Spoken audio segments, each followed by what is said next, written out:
नमस्कार दोस्तों, आप तमाम दर्शकों का इंडो न्यूज शो पे स्वागत है। तो दोस्तों, आज की खबर में मैं आप लोगों के लिए लेकर आया हूं, भारत में आजकल एक मुद्दा बहुत गहराया हुआ है, वो है ज्ञानवापी मस्जिद को लेकर। आज इसी खबर पर मैं आपको विस्तार से चर्चा करने वाला। तो चलिए शुरू करते हैं। कुछ हिंदू ग्रंथों के अनुसार ऐसा कहा जाता है कि काशी में एक बहुत ही विशालकाय मंदिर मौजूद था, जिसे मध्यकाल के मुस्लिम शासकों के द्वारा ध्वस्त कर दिया गया, ऐसा दावा किया जाता है। तो आइए जानते हैं काशी विश्वनाथ मंदिर और ज्ञानवापी मस्जिद का प्राचीन इतिहास क्या रहा है।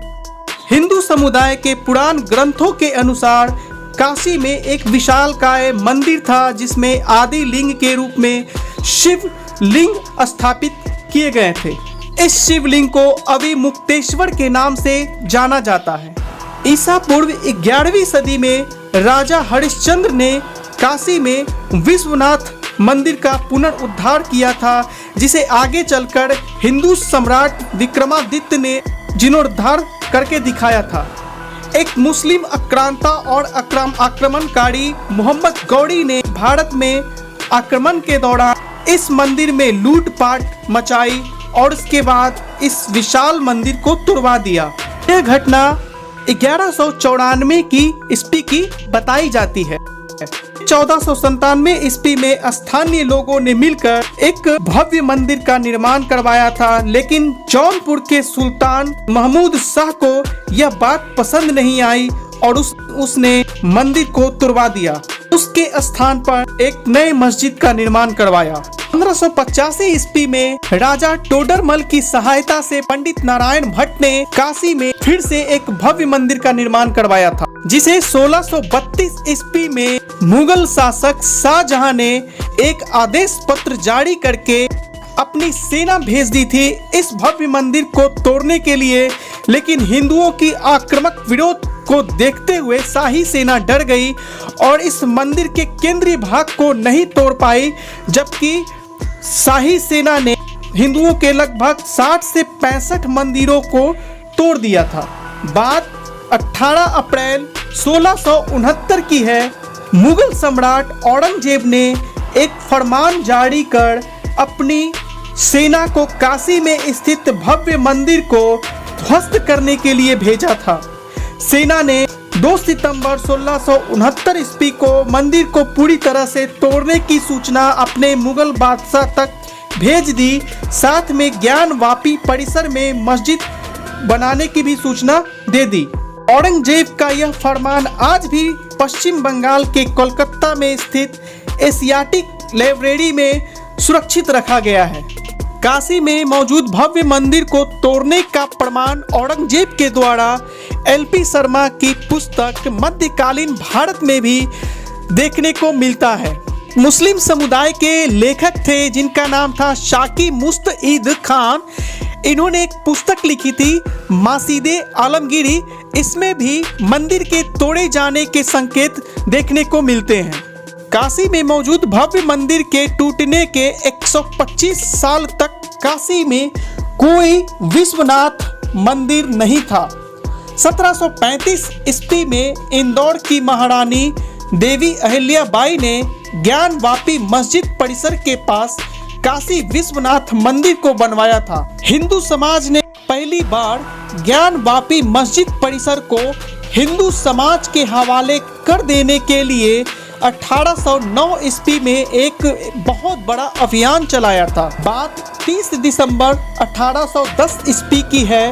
उस समय बनारस के तत्कालीन जिला दंडाधिकारी मिस्टर वॉटसन ने वाइस प्रेसिडेंट इन काउंसिल को एक पत्र लिखा था, जिसमें ज्ञानवापी मस्जिद परिसर को हिंदुओं के हवाले करने को कहा था, लेकिन आज तक ऐसा संभव नहीं हो पाया। 1829 से 1830 ईस्वी के दौरान ग्वालियर की महारानी वैजाबाई ने काशी में स्थित भव्य मंदिर में ज्ञानवापी का मंडप बनवाया था और महाराजा नेपाल ने वहां विशाल नंदी की प्रतिमा को स्थापित करवाया था। बात 1883 से लेकर 1884 तक की है। राजस्व संबंधी कागजातों में ज्ञानवापी मस्जिद को जामा मस्जिद ज्ञानवापी के रूप में चर्चा किया गया है। सन 1936 ईस्वी में ज्ञानवापी मस्जिद परिसर को लेकर कोर्ट में एक मुकदमा दायर किया गया था, जिसका फैसला कोर्ट ने 1937 ईस्वी में सुनाया था और ज्ञानवापी परिसर को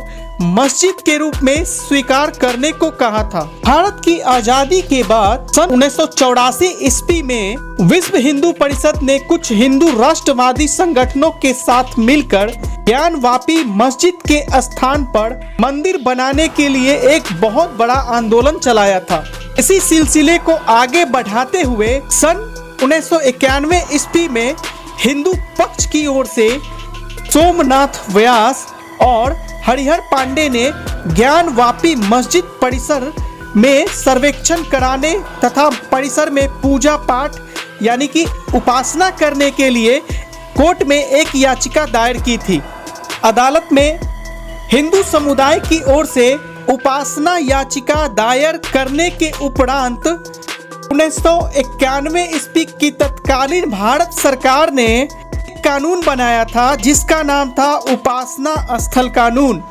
उपासना स्थल कानून 1991 के अनुसार 15 अगस्त 1947 से पहले अस्तित्व में आए किसी भी धर्म के पूजा स्थल को दूसरे धर्म के पूजा स्थल में नहीं बदला जा सकता है। 1993 ईस्वी में इलाहाबाद की हाई कोर्ट ने हिंदू मुस्लिम विवाद के बढ़ने के चलते इस पर स्टे लगाकर यथास्थिति कायम रखने का आदेश दिया था। फिर 1998 में वाराणसी की डिस्ट्रिक्ट कोर्ट ने ज्ञानवापी मस्जिद के सर्वे की अनुमति दे दी, जिसके विरोध में ज्ञानवापी मस्जिद प्रबंधन समिति ने इलाहाबाद हाई कोर्ट में चुनौती दे दी। इलाहाबाद हाई कोर्ट ने डिस्ट्रिक्ट कोर्ट के फैसले पर रोक लगा दी। फिर 2018 ईस्वी में देश की सर्वोच्च न्यायालय सुप्रीम कोर्ट ने ज्ञानवापी मस्जिद विवाद पर इलाहाबाद हाई कोर्ट के फैसले की वैधता को 6 माह के लिए बताई। 2019 ईस्वी में फिर से वाराणसी कोर्ट में ज्ञानवापी मस्जिद परिसर के मामले की सुनवाई शुरू हुई। उसके बाद सन 2021 में कुछ हिंदू समुदाय की महिलाओं द्वारा वाराणसी फास्ट ट्रैक कोर्ट में एक याचिका दायर की गई, जिसमें कोर्ट से ज्ञानवापी मस्जिद परिसर में स्थित श्रृंगार गौरी मंदिर में पूजा करने की अनुमति मांगी गई। साथ में पूरे परिसर की सर्वेक्षण कराने की भी मांग की गई, जिसे वाराणसी की कोर्ट ने मान ली और ज्ञानवापी मस्जिद परिसर की पुरातात्विक सर्वेक्षण की मंजूरी दे दी। मई 2022 ईस्वी तक वाराणसी कोर्ट के आदेशानुसार ज्ञानवापी मस्जिद परिसर के सर्वे का काम पूरा कर लिया गया है। अब आगे की कार्रवाई शुरू होगी। तो दोस्तों, आपको आज का वीडियो कैसा लगा प्लीज हमें कमेंट में बताएं और अपनी राय दें। जय हिंद।